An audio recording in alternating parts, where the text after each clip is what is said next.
Live from New Delhi, you're watching DD India News Hour, India's voice to the world. I'm Siddharth Bharadwaj. Coming up in the next hour. Tensions continue to soar in West Asia as Israel tells the US that Iran is getting ready for a large-scale retaliatory attack. US deploys a guided missile submarine to region. Amid rising tensions in West Asia, Qatar, Egypt and the US trying to zero in peace talks between Israel and Hamas. Hamas wants US President's ceasefire plan for Gaza to be put into action. Moscow says it downs 11 Ukraine-launched drones over border Kursk region. Russia evacuates people from Belgorod region. World youth unemployment rate lowest for 15 years, says a UN report, likely to continue to fall.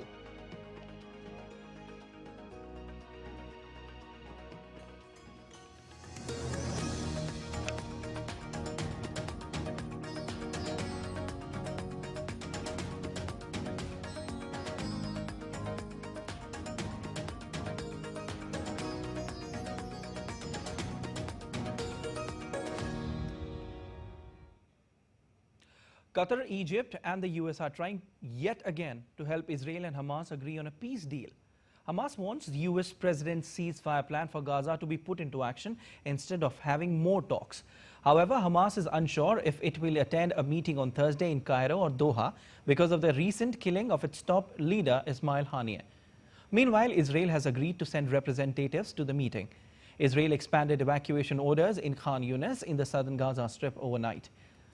The Israeli military said it was attacking operatives from the Hamas group, which administered Gaza before the conflict, who were using those areas to stage attacks and fire rockets. The Israeli military said it had struck a Hamas command post and killed 19 operatives. To counter potential threats from Iran and its allies, the United States has ordered a guided missile submarine to West Asia and the USS Abraham Lincoln aircraft carrier strike group to sail more quickly to the area. On Sunday evening, U.S. Defense Secretary Lloyd Austin issued the order after a phone conversation with Israel's Defense Minister Yoav Gallant as tensions escalated following the deaths of top Hamas and Hezbollah officials.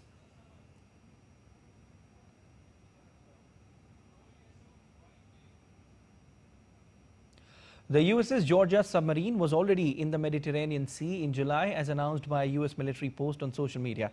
It is rare for the U.S. to publicly announce the deployment of a submarine.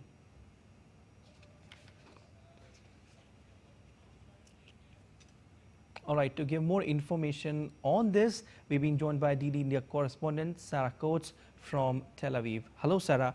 The U.S. sending a guided missile sub to the Middle East. What's the message here? Hello there, this is a message to Iran and really comes amid reports that Iran may be actually planning to attack Israel before Thursday, contradicting other reports that it may have actually listened to these international mediators to say, really do not strike Israel in a very heavy way, as there potentially would be a major response which could tip the region into all-out war. So this is very, very concerning. And we heard this message from the US President Joe Biden just the other day when he was asked about the Iranian threat. His message to Iran was don't. Now, we also do need to remember that France, Germany and the United Kingdom, they have issued a statement, a joint statement, saying that Iran needs to refrain from attacks that would further escalate regional tensions, adding the fighting must end now.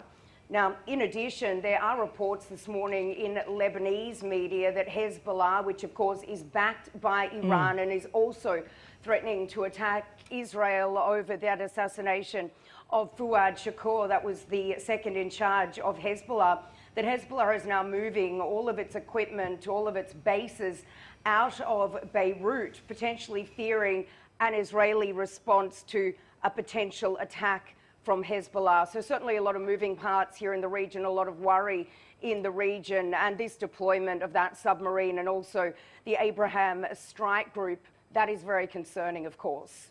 Indeed. And Sarah, what's the feeling on the ground where you are in Tel Aviv as these tensions mount?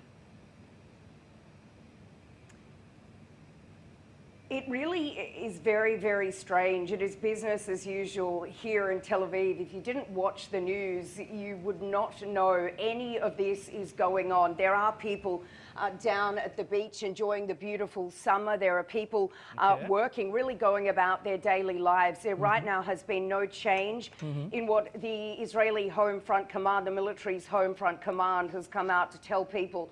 But this is certainly a very different story, a different reality to what people, let's say, in the north are experiencing. Overnight, Hezbollah shot a volley of some 30 rockets into northern Israel. These are communities that we do need to remember that have been largely evacuated. They've been under fire now for some 10 months from these almost daily attacks from Hezbollah, with the Israeli military also striking into southern Lebanon. So certainly very different reality in different parts of the country. But of course, this threat from Iran, this threat from Hezbollah is certainly in the minds of people here.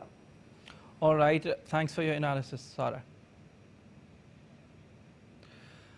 A used carrier strike group is centered around an aircraft carrier. The group is composed of a flotilla of supporting ships and aircraft to operate together as a cohesive and powerful military force.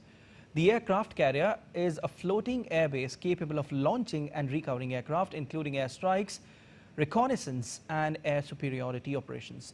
Here's a report by Akhilesh Suman on their strength and importance of presence in the seas. In the tense West Asian region, US is deploying its two major nuclear-powered carrier groups and a nuclear-powered submarine. The major show of US naval might include two aircraft carrier strike groups, USS Abraham Lincoln and USS Theodore Roosevelt. USS Abraham Lincoln is capable of supporting a wide range of military operations, including airstrikes, intelligence gathering and humanitarian missions. The ship is also equipped with F-35C stealth fighters. USS Theodore Roosevelt is also a nuclear-powered aircraft carrier. It is already in the region since the situation deteriorated and is maintaining a deterrent posture. It serves as a key asset for the U.S. Navy's ability to maintain a forward-deployed presence and respond to crisis. USS Georgia is a nuclear-powered submarine with Tomahawk cruise missiles, allowing it to conduct precision strikes. USS Georgia's stealth and firepower make it an important tool for strategic deterrence. These vessels together form a powerful and flexible naval force.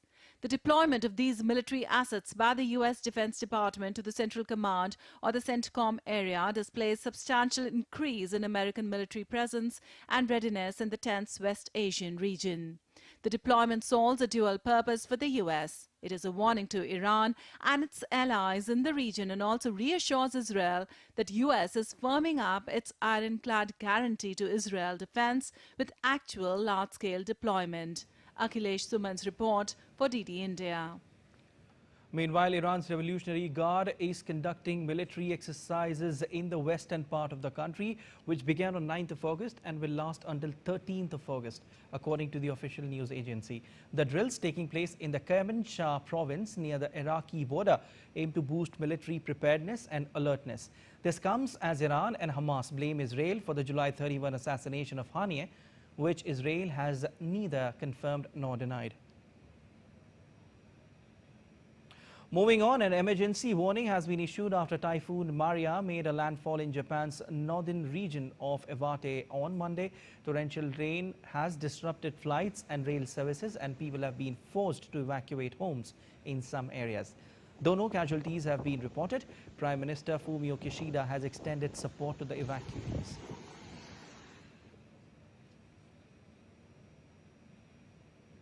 Japan Meteorological Agency has warned of risks from mudslides and floods in some cities of the region.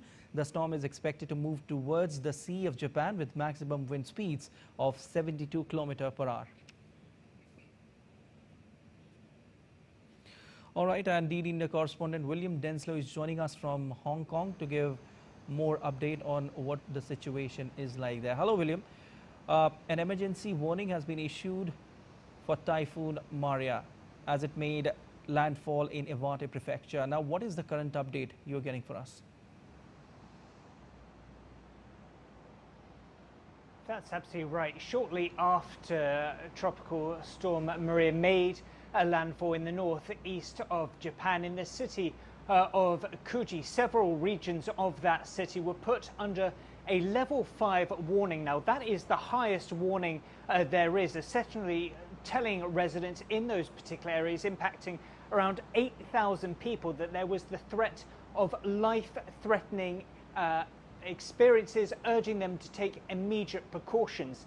A few hours later, about 2 hours ago or so, that level 5 warning was lifted, but that just shows the huge concerns that some officials in some parts of northern Japan are warning. You mentioned those threats that do exist due to landslides, due to rivers breaking their banks. This is just the third time that a tropical storm of this nature has reached this part of the Pacific coast in Japan, and there are real concerns about the huge deluges that we've seen. Over 350 millimeters of rain in just a 24-hour period. That's around 14 inches, and that's equivalent to a month's worth of rain in a single day. Okay, William, we also heard that flights and rail services are disrupted, and in fact, Japan Meteorological Agency has warned of risks from mudslides and floods in some cities of the region. How prepared is the government? That's absolutely right. Travel is a huge concern. According to Japan Airways and other regional providers, over 75 flights had been cancelled going to the northern region of Japan. When it comes to rail services, some suspensions are already in effect as well due to the severity of this storm. And taking into consideration that this weekend, Monday, is a public holiday in Japan for the second biggest public holiday of the year, a time when people across Japan are recognizing, remembering deceased relatives. So an incredibly busy travel period for people across the country, many people going to their family homes across Japan. However, Fumio Kishida, the Japanese Prime Minister, urging people to remain vigilant, to take full credence of travel advisories that may be in effect. It is expected that this tropical storm will be downgraded to a depression by Tuesday, but because this storm is moving at around 20 kilometers per hour, we're still expecting plenty more precipitation in the days to come. All right, thanks for joining in, William Denslow, and thanks for sharing those updates with us. Still to come on DD Indian News Hour. US President Joe Biden announced that he would campaign for Democratic candidate Kamala Harris. South Korea, US to kick off major combined military drills in late August. And Sajid Wazir Joy, the son of ousted Bangladesh Prime Minister Sheikh Hasina, refutes reports surfacing on social media about her resignation.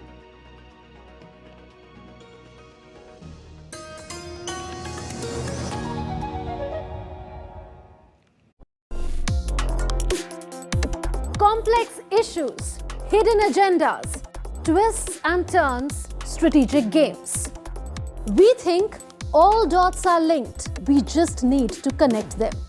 Join me every week as I connect the dots to unravel hidden designs in statecraft, mysteries, and decode issues that matter to you. Watch Connecting the Dots with me at these times on DD India.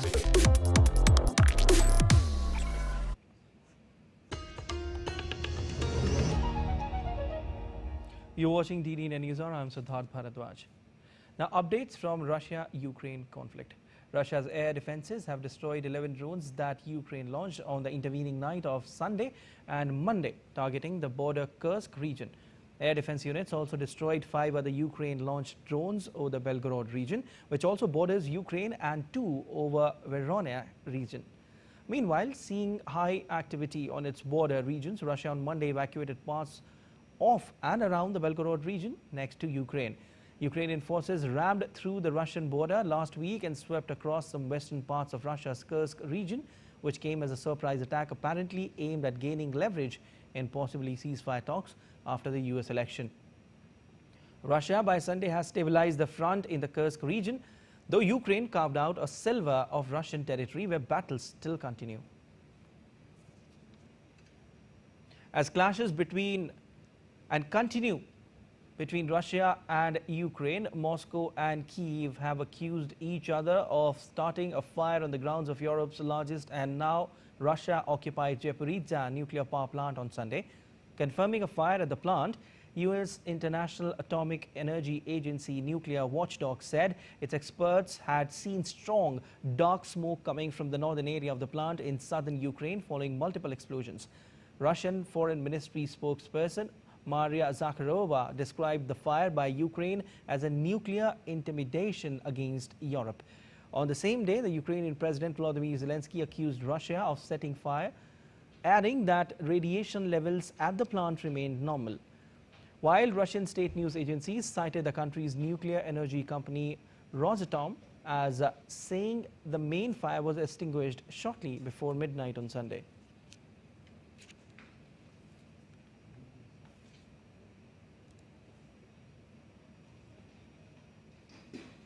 All right, DD India correspondent Dasha Chernyshova is joining us to give us more updates. Hello, Dasha. After Kursk region, which apparently is now stabilized by Russia, evacuations taking place at Krasnaya Yaruga district. What is the current situation there? And any reports, Dasha, of Russia increasing its military presence in this region?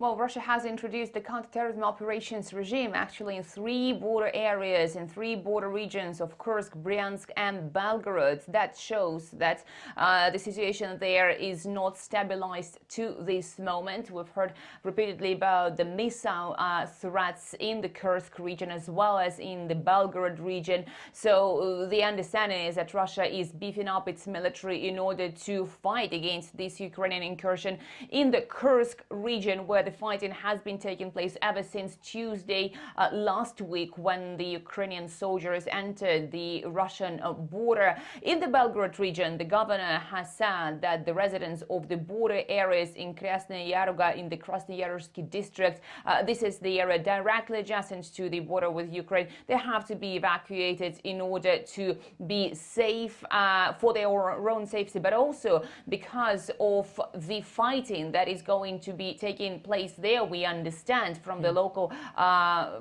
media, who say that these evacuations are needed to facilitate the activities of the military. So certainly a very vulnerable and rapidly developing situation actually now in several Russian regions. Overnight we've heard about more drones being intercepted over the Russian territory, not only in Kursk or Belgorod, but also in Russia's Voronezh region. All right, Dasha, Russia's air defenses have destroyed 11 drones that Ukraine launched. Any update on that?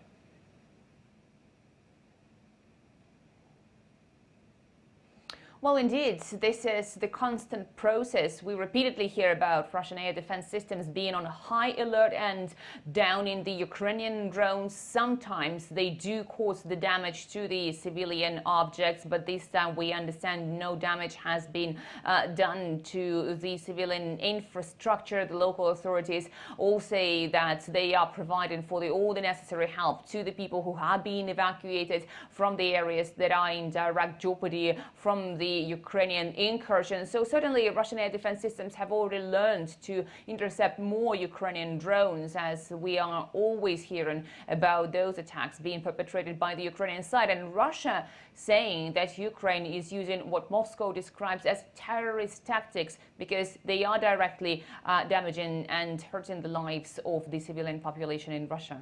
Indeed. Dasha, now could you tell us about how things are around Zaporizhzhia nuclear power plant? A major fire broke out there earlier.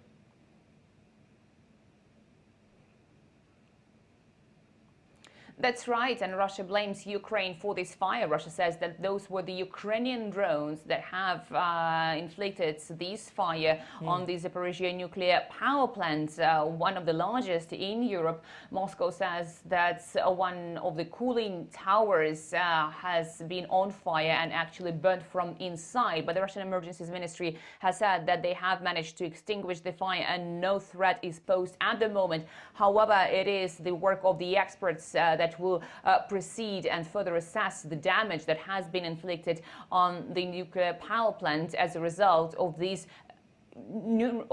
recent attack by the Ukrainian military, as Russia claims. And also the IAEA, we understand, is constantly in touch with the Russian authorities who control the Zaporizhia nuclear power plant and say that to this moment the situation is stable. All right, thanks for your analysis, Dasha. Ukraine is shipping as much grain as it can, taking advantage of military gains it has made in the Black Sea area to boost exports, even as Russia has attacked its ports. Ukraine is a major global wheat and corn grower, and before Russia's operation in 2022, the country exported about 6 million tons of grain alone per month via the Black Sea. Ukraine has not yet reported the destinations of its exports in July, but last season it exported most of its wheat to Spain, Egypt and Indonesia, with its corn mostly heading for Spain and China. Grain sales are a crucial revenue source, and Ukraine's farmers have little choice but to push ahead with exports as they need to fund the next winter sowing season. Belarusian Defense Ministry released footage of several tanks being loaded onto train ready for transportation, accusing Ukraine of violating its airspace. Earlier on Saturday, Belarus said it sent more troops to reinforce its border with Ukraine, adding that Ukrainian drones had violated its airspace in the course of Kyiv's military incursion into Russia's Kursk region. Belarus's foreign ministry summoned Ukraine's charge d'affaires and demanded measures to ensure that such incidents would not recur.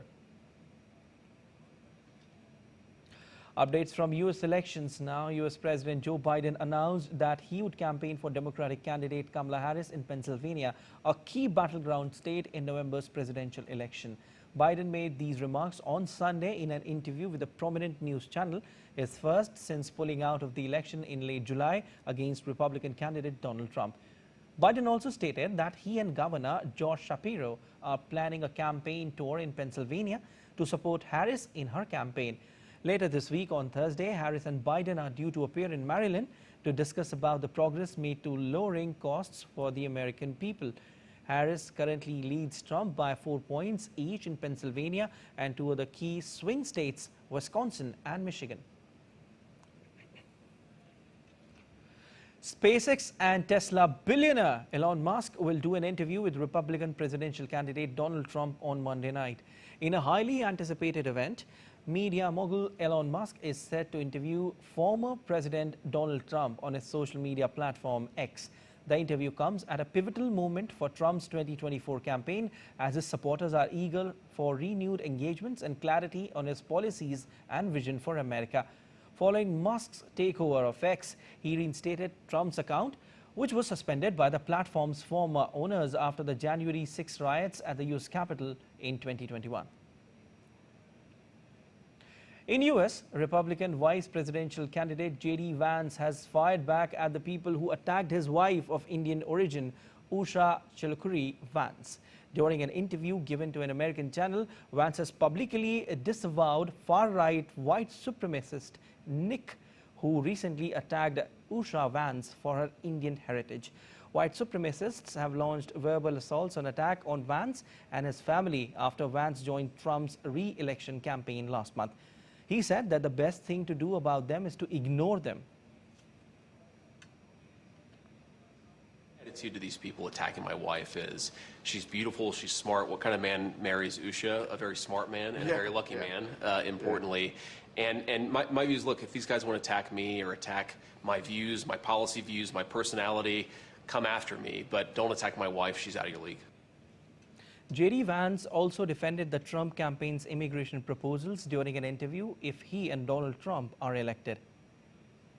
President Trump is absolutely right. You cannot have a border unless you're willing to deport some people. I think it's interesting that people focus on, well, how do you deport 18 million people? Let's start with 1 million. That's where Kamala Harris has failed, and then we can go from there. Venezuela's main opposition leader, Maria Corina Machado, called on Sunday for global mass protests to be held to contest the results of country's disputed election. In a video on her X account, Machado called on Venezuelans in the country and around the world to organize and take to the streets to demand that the world to support her victory and recognize truth and popular sovereignty on Saturday, that is August 17. President Nicolas Maduro has claimed a 51% victory in last month's election, while the political opposition maintained its candidate won by millions of votes. Venezuela's electoral authority has yet to release detailed vote tallies. The United States and South Korea will conduct more than 10 days of large-scale military drills to strengthen the alliance's combined defense posture. The drills, dubbed Ulchi Freedom Shield, will be held from August 19 to 29. According to officials, the drills will reflect realistic threats such as North's increasing missile threats, global positioning system jamming, cyber attacks, and lessons learned from recent armed conflicts. United Nations Command member states would contribute military personnel to this exercise. The Neutral Nations Supervisory Commission will conduct third-party observation of this exercise, adhering to responsibilities outlined in the Armistice Agreement. Following a devastating electric vehicle fire in an underground garage on 1st of August, South Korean officials convened an emergency meeting on Monday to address EV safety concerns and consider mandatory disclosure of battery manufacturers by car companies. The fire, which started in a Mercedes-Benz EV and spread to as many as 140 cars, has sparked widespread worry among consumers. The Philippines urged Beijing on Monday to heed calls to de-escalate tensions in the South China Sea after what it described as very dangerous actions by its Air Force. In airspace over a South China Sea shoal, the incident happened after the two nations agreed to better manage maritime disputes.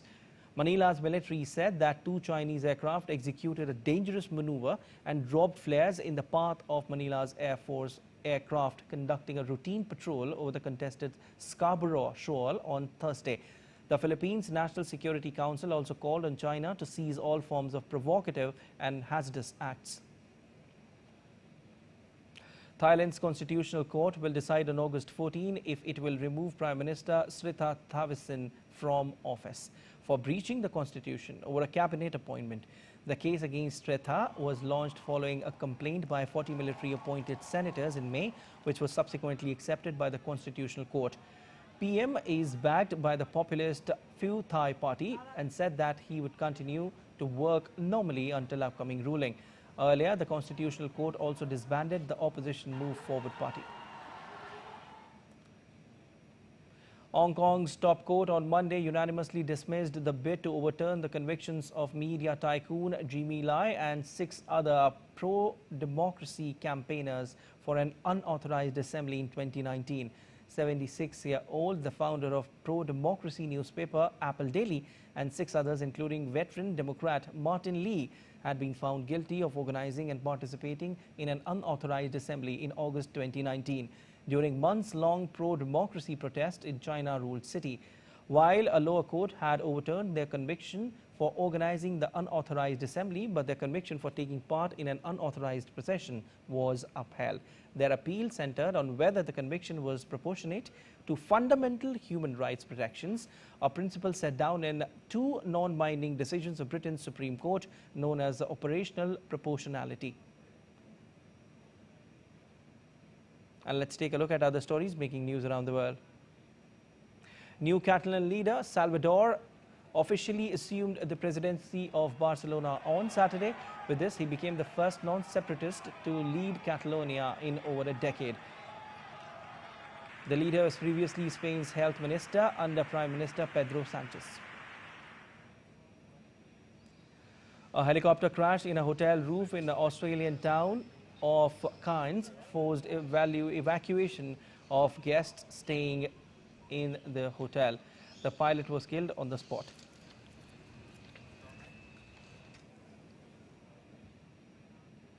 Firefighters were battling to contain the wildfires in Spain's northeastern region of Aragon. The fire broke out at 11:19 GMT. So far, no news of human casualties reported. And wildfires continued their blazing trails around the Greek capital Athens. Residents were forced to evacuate due to bad weather, causing the fires to spread at a faster pace.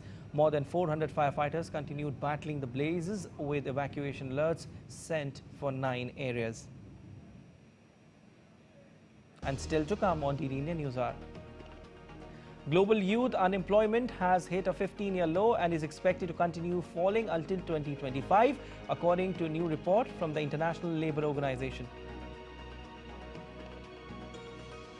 India's ruling party BJP slams Congress over Hindenburg report. And today marks the birth anniversary of father of Indian space program, Vikram Sarabhai.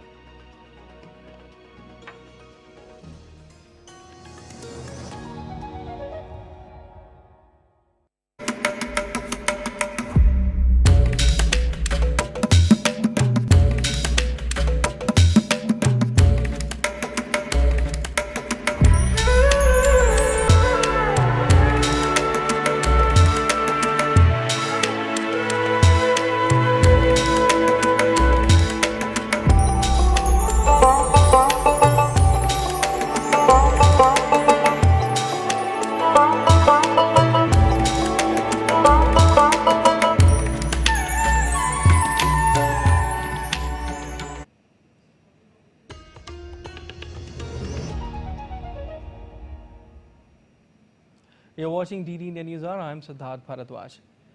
Now, tensions continue to soar in West Asia as Israel tells the US that Iran is getting ready for a large-scale retaliatory attack. The US deploys a guided missile submarine to region. Moscow says it downs 11 Ukraine-launched drones over border Kursk region. Russia evacuates people from Belgorod region. World youth unemployment rate lowest for 15 years, says a UN report, likely to continue to fall.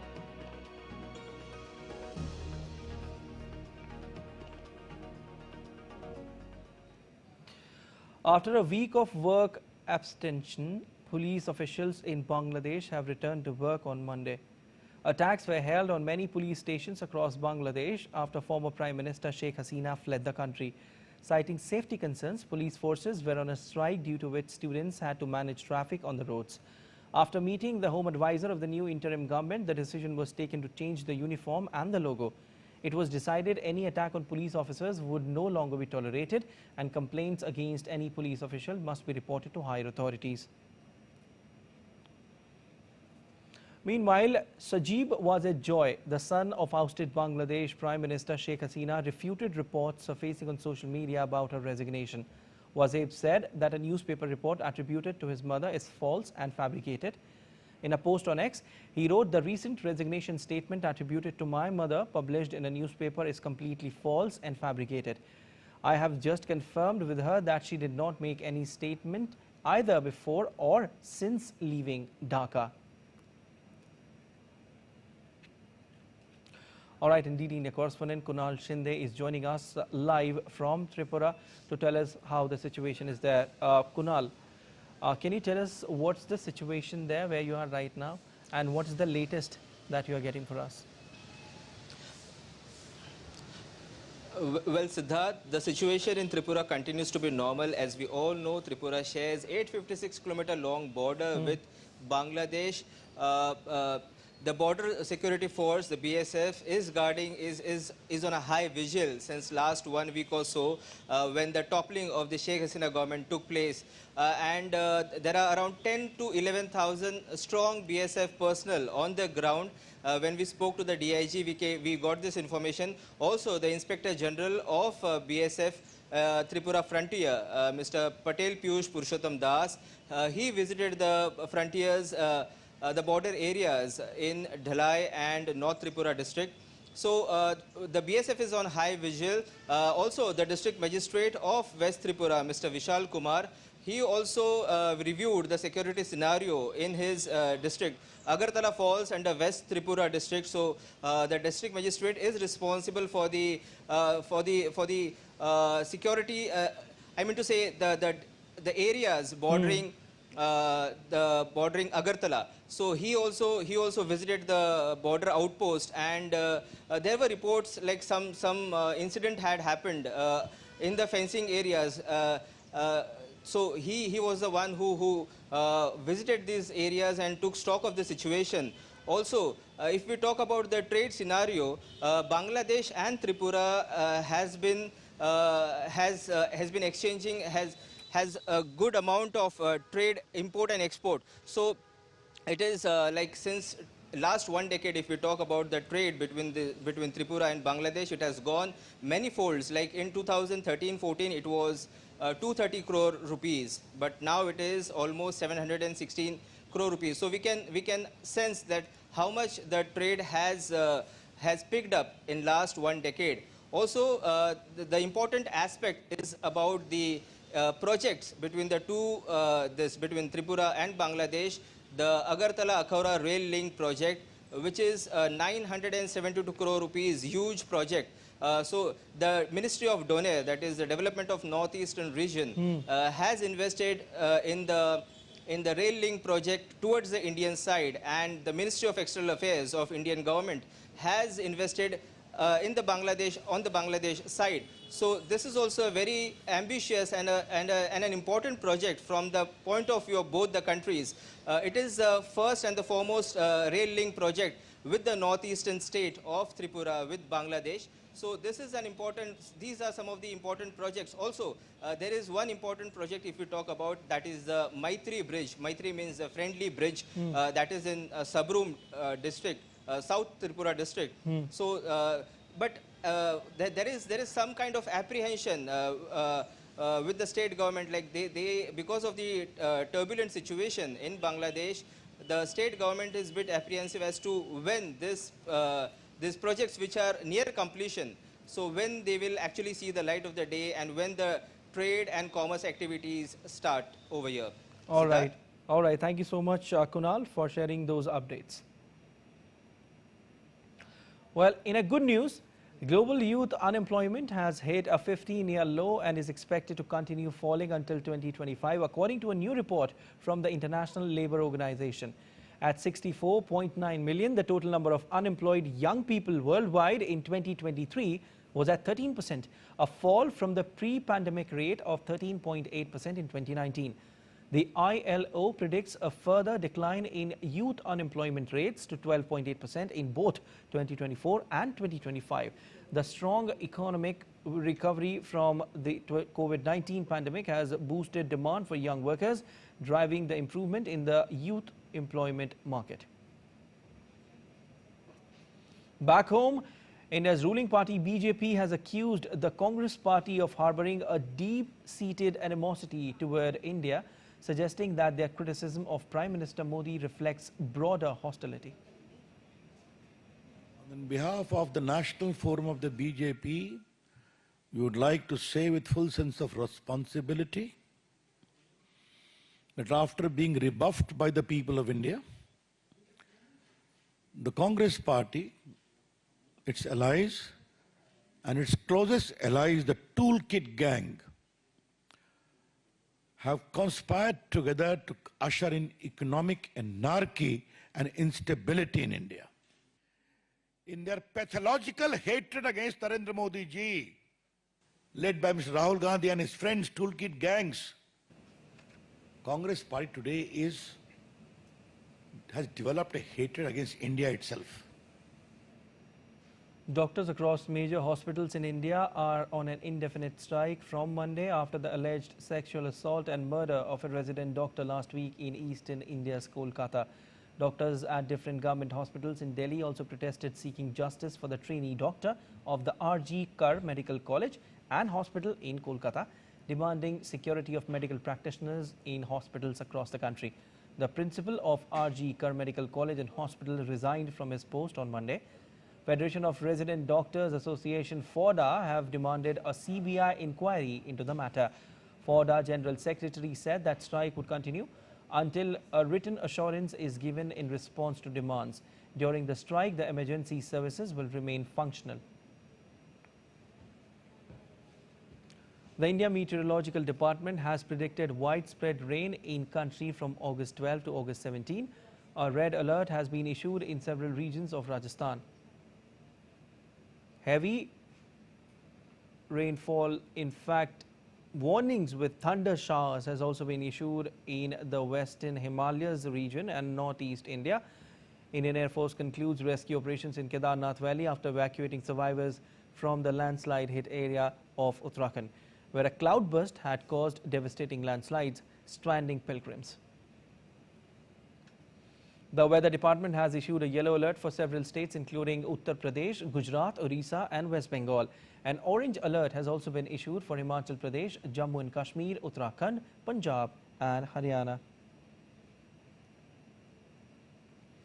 IMD has predicted heavy rains in the national capital Delhi. Heavy rains from past few days has caused massive waterlogging and traffic jams in several regions of Delhi NCR.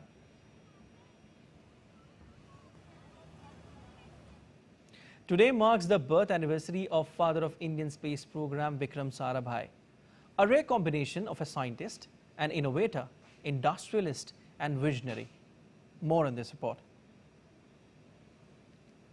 Vikram Sarabhai was born on August 12, 1919 and was a pioneer in India's space program. He embarked on a journey that would forever shape the nation's scientific landscape. After completing his education in Ahmedabad and at the University of Cambridge, his passion for natural sciences led him to present his honours examination in 1940. Following the Second World War, Sarabhai returned to Cambridge to pursue a doctorate, culminating in his thesis on cosmic ray investigation in tropical latitudes in 1945. Back in India by 1947, at just 28, he founded the Physical Research Laboratory in Ahmedabad, setting the stage for groundbreaking scientific research. He also established the Indian National Committee for Space Research, which later evolved into the Indian Space Research Organisation, ISRO. Under his visionary leadership, India launched its first satellite, Aryabhat, in 1975, marking a significant milestone in the country's space journey. Sarabhai's contributions were not confined to space. He played a pivotal role in founding the Indian Institute of Management in Ahmedabad in 1962, recognizing the need for advanced management education. His commitment to science education also led to the creation of the Vikram Sarabhai Community Science Centre in 1956. Internationally, Sarabhai fostered collaborations, notably with NASA, leading to the Satellite Instructional Television Experiment in 1975, which revolutionized communication in India. His vision also included India's nuclear program, establishing the first rocket launch station at Thumba in 1963. Though Sarabhai passed away in 1971, his legacy lives on, inspiring generations of scientists and researchers. Honored with the Padma Bhushan and the Padma Vibhushan, Sarabhai remains a towering figure in India's scientific heritage. Tapas Bhattacharya's report, DD India. Let's take a look at other stories making news. At least 7 people have been reported dead and 9 others got injured in a stampede at a temple in the central Indian state of Bihar on Monday. Expressing his condolences, Chief Minister Nitish Kumar has announced an ex gratia of 4 lakh each for the family members of the deceased. Delhi Chief Minister Arvind Kejriwal has moved to the Supreme Court challenging his arrest by the CBI in liquor policy scam case. The special leave petition challenges the August 5 decision of the Delhi High Court dismissing Kejriwal's plea against CBI arrest and subsequent remand. The Supreme Court has issued notice to Central Bureau of Investigation and Enforcement Directorate regarding the bail petition of BRS leader K. Kavita in Delhi excise policy case. The next hearing has been scheduled for 20th of August. And the Supreme Court of India has asked for partial opening of Shambhu border for ambulance, necessary services, women and daily commuters, citing problems faced by them. The next hearing has been scheduled for 22nd of August. And still to come on DD India News Hour.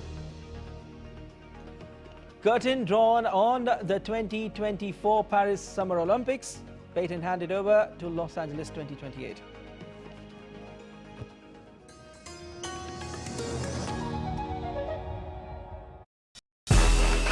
This summer, the world turns its eyes to Paris, and DD India brings you every heartbeat, every victory, and every story.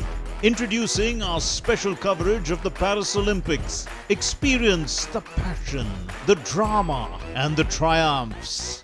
With exclusive reports, expert analysis, and up-to-the-minute updates. Join us as we bring the spirit of the Olympics to your screens. Get ready for the ultimate sporting extravaganza on DD India. DD India presents Champions Day Paris. Only on DD India. Every day at 6:30 p.m. IST, 1 p.m. GMT.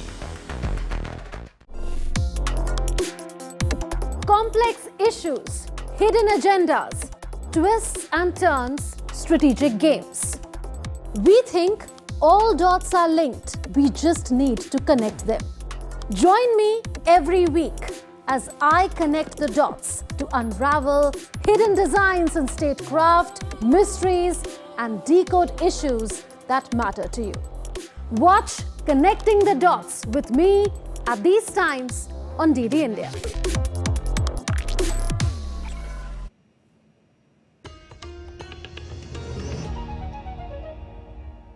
You're watching DD India News Hour. I'm Siddharth Bharadwaj, and time now for sport. And for that, my colleague Deepika Mehto is here. Hello, Deepika. So finally, it's a wrap when it comes to Olympics. Paris Olympics 2024. We have 6 medals in Kitty, 1 silver, and 5 bronze medals. Amazing performance by our athletes. Good afternoon, Siddharth. As you said, it's 6 medals. It's not a bad performance because when we look back at Tokyo 2020, we got 7, and this time we've got 6 medals. So let's talk about the Olympics closing ceremony. When after 2 magnificent weeks, it's a wrap at Paris Olympics. The baton has been handed over to Los Angeles for 2028 Olympics upcoming edition. The awe-inspiring Stade de France transformed into a grand concert hall celebrating the conclusion of Paris Olympics with a spectacular closing ceremony. The event also showcased a mesmerizing display of artistry. The glittery ceremony featured stars like Snoop Dogg, Billie Eilish, and Red Hot Chili Peppers. It was also a fantastic farewell to the 16-day event. Moreover, Tom Cruise attended the event to take the baton to Los Angeles in style. DD India correspondent Narayan Singh also witnessed the 2-hour show and explained all about the closing ceremony. So as the Paris Olympics 2024 concluded, India's Prime Minister Narendra Modi appreciated the efforts of Indian contingent on social media platform X. He said, and I quote his tweet here, "As the Paris Olympics conclude, I appreciate the efforts of the entire Indian contingent through the Games. All the athletes have given their best and every Indian is proud of them. Wishing our sporting heroes the best for the upcoming endeavours." Unquote.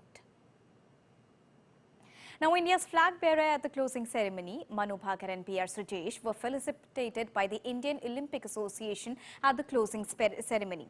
Speaking on the occasion, Indian men's hockey team goalkeeper P.R. Srijesh said that it is a great honour, whereas double Olympic medalist Manu Bhaker said that this will be cherished for a lifetime. Take a listen. It's a great honour, last tournament, and got this opportunity to carry the flag in the closing ceremony. So fantastic. And Manu, 2 medals, great Olympics for her. How do you feel? I feel great, and carrying the flag in the closing ceremony would be an honour of a lifetime, and I'll always cherish this memory. Now, in the summer of 2028, Los Angeles will become the will welcome the world for an unparalleled Olympic and Paralympic Games experience as the best athletes from around the globe will compete on the biggest stage in sports. The opening ceremony of Los Angeles Olympics edition will take place on 14th of July in the year 2028, whereas the opening ceremony of the Paralympic Games will take place on the 15th of August in the same year. Hollywood star Tom Cruise added a cinematic flair to the closing ceremony of Paris Games, where, in a dramatic stunt, he rappelled from the roof of France's National Stadium to receive the Olympic flag, symbolically marking the transition from Paris to Los Angeles as the next Olympic host. The flag's journey through Los Angeles was a celebration of the city's rich history and culture. It passed through the hands of US Olympians, both past and present, as it travelled across the city, culminating in a beach party featuring performances by LA music legends like the Red Hot Chili Peppers, Billie Eilish, Snoop Dogg, alongside Dr. Dre. Los Angeles Mayor Kareem Barr acknowledged the high bar set by Paris, but also emphasized that Los Angeles' unique identity is a beacon of diversity. Now, India's campaign at the Paris Olympics finished with a total number of 6 medals. A total of 117 Indian athletes participated across 16 sporting disciplines at the Paris Olympics. Now, this Olympics will also be remembered for as many 6 fourth places finishes for the Indian contingent. The country fell just short of surpassing its previous best at the Tokyo Olympics. This was also India's 3rd best performance ever at the Games. Let's take a look at how the nation fared at this Olympics in a detailed report. India's campaign at the 2024 Paris Olympics finished with 5 bronze and 1 silver medal. The 6 medals from Paris were won by Manu Bhaker, Sarabjot Singh, Neeraj Chopra, Aman Shehrawat, Swapnil Kusale and the men's hockey team. India started their campaign well, with shooter Manu Bhaker winning a bronze in women's 10-meter air pistol event. Later, Bhaker created history by becoming first Indian to win multiple medals at an Olympic edition post-independence, when she partnered with Sarabjot Singh for a bronze medal in mixed team 10-meter air pistol event. The hope for a double-digit medal tally was further ignited when Swapnil Kusale won India's first medal in 50-meter rifle 3 positions event, winning the bronze medal. This was India's 3rd medal in rifle shooting, after Abhinav Bindra's gold in men's 10-meter air rifle at Beijing 2008 and Gagan Narang's bronze in the same event at London 2012. The Indian hockey team defeated Spain 2-1 to win successive bronze medal after it failed to win their semi-final against Germany. It was their first back-to-back medals for the hockey team in 52 years.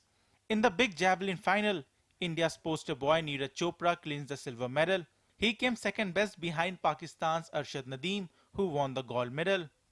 With 2 medals in 2 Olympics, Chopra joined the elite club of Sushil Kumar, PV Sindhu to bag medals at 2 consecutive Olympics.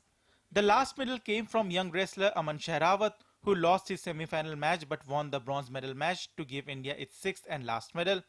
With this, he also became the youngest Indian medalist at the age of 21. But there were many near misses for India. There were as many as 6 fourth place finishes. Apart from this, there were 2 occasions where India was 1 win away from securing a medal.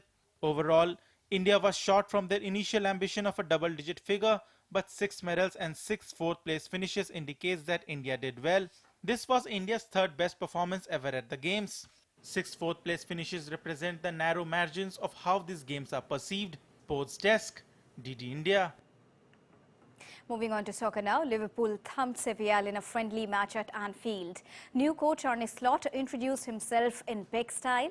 Thanks to Diego Jota, Luis Diaz and fine finish from the young and talented Trey Neone, Liverpool won the match in convincing fashion. Arne Slot, who took over the coaching duties from legendary boss Jurgen Klopp, was experiencing the legendary ground for the first time. The only goal that Sevilla was able to bag as a consolation prize came through the likes of Peake at the 66th minute for the team.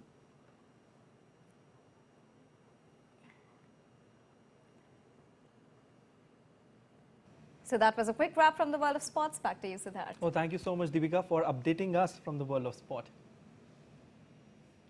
Well, a giant floral seahorse became the center of attraction of the visitors at the Colombian Mall. Centro Commercial Santa Fe Medellin recreated the marine creature's giant figurine using 180,000 flowers. The floral masterpiece has been made to generate awareness about environmental and marine life. That's all for this edition of DD India News Hour, but let us know your thoughts on the news of the day. For those on the go, you can get all the latest news and updates from India and across the world on the DD India mobile app. The app is available on both Android and iOS platforms. Scan the QR code on the screen to download now. We'll be back with more news as it breaks here on DD India. I'm Siddharth Bharadwaj from all of us here in Delhi. Thanks for watching DD India News Hour.